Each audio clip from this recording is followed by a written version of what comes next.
And in each instance, I noticed evidence was lost, destroyed, stolen. I noticed that there were strong indications of corruption.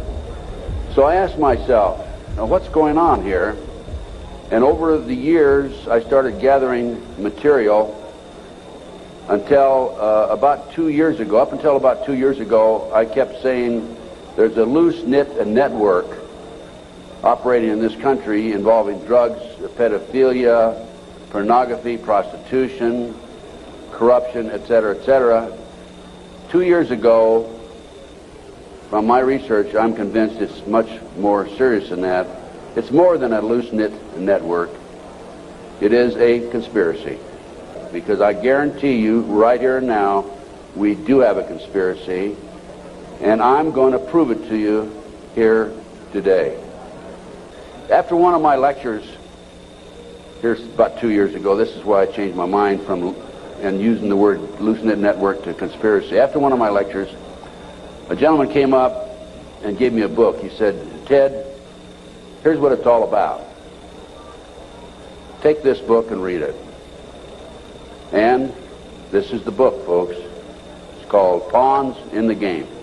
Anyway, it's called Pawns in the Game, and it's by William Guy Carr.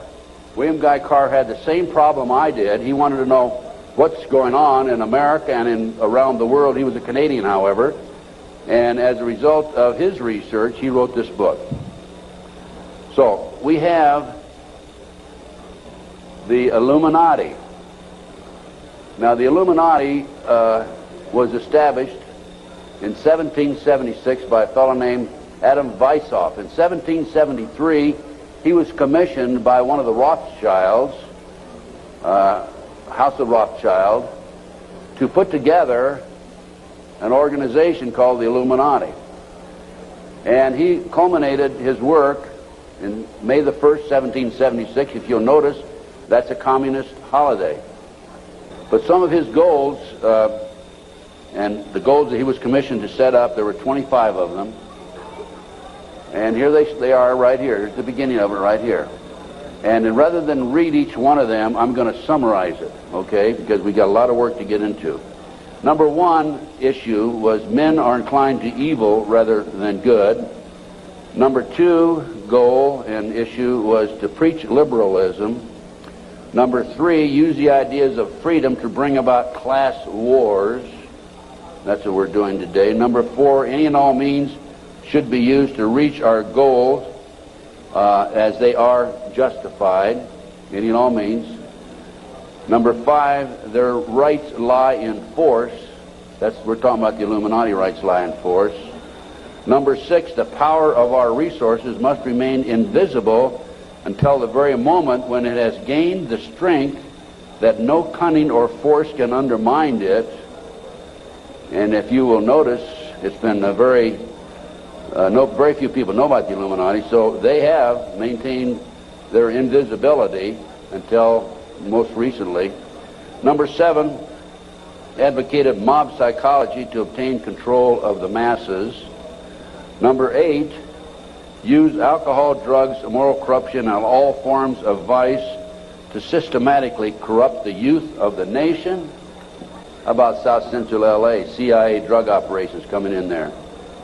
Drugs coming into this country, arms and munitions going out. And that hearing was about bringing drugs into South Central LA by the CIA. I sent them a list of 16 names of people who had personal, direct knowledge of drugs being brought into this country by the CIA.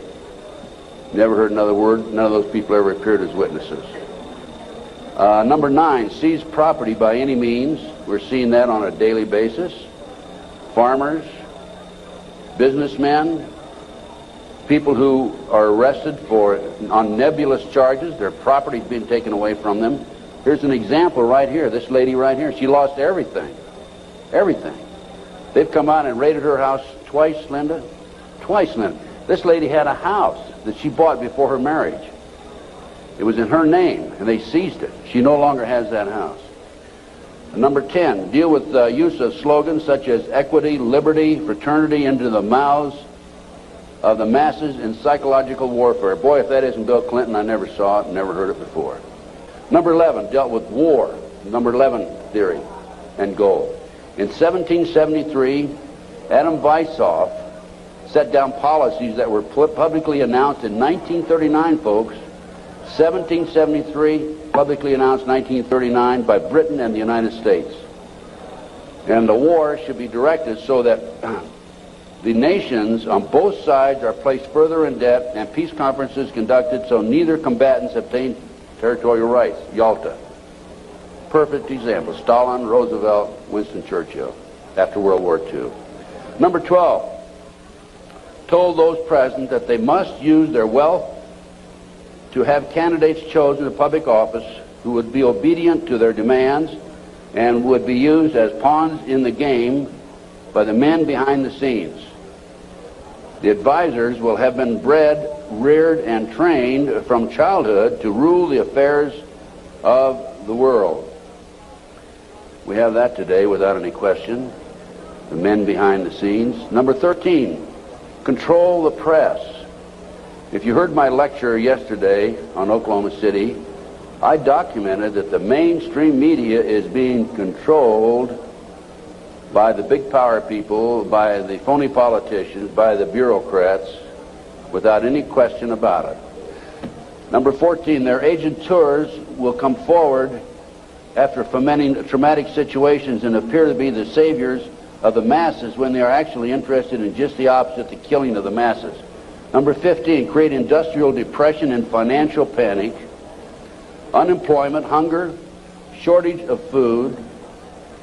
Use this to control the masses or the mobs, and use the mobs to wipe out all those who dare to stand in the way. Well, I'll tell you right now, every expert I've talked to is talking about food shortage.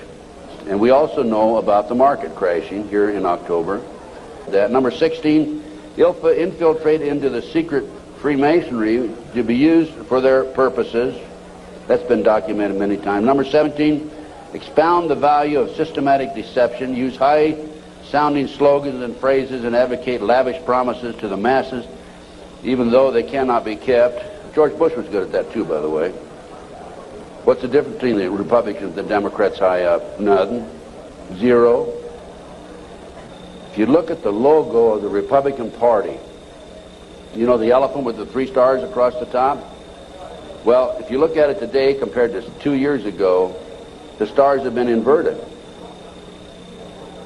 Number 18, detailed plans for resolution. Discuss the art of street fighting, which is necessary to bring the population to a speedy subjection. Number 19, use their agentures as advisors behind the scenes after wars through secret diplomacy to gain control. Number 20, establish huge monopolies toward world government control. We're seeing that today, the huge monopolies. Number 21, use high taxes and unfair competition to bring about economic ruin by controlling raw materials, organize agitation among the workers, and subsidizing competitors. GATT, NAFTA.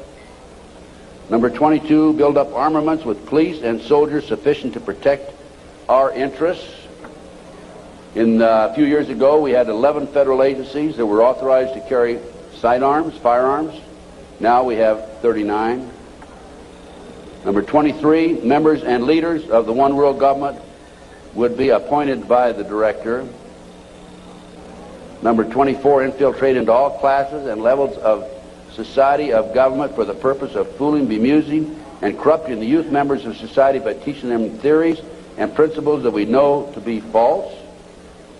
Number 25, national and international laws should be used to destroy civilization. There's talk about the world population being decreased to 500 million.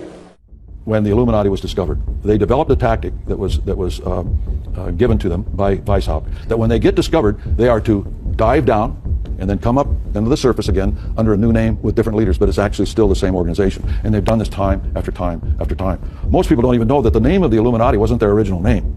It was the Perfectionablists. Hard to say. So they changed their name to Illuminati.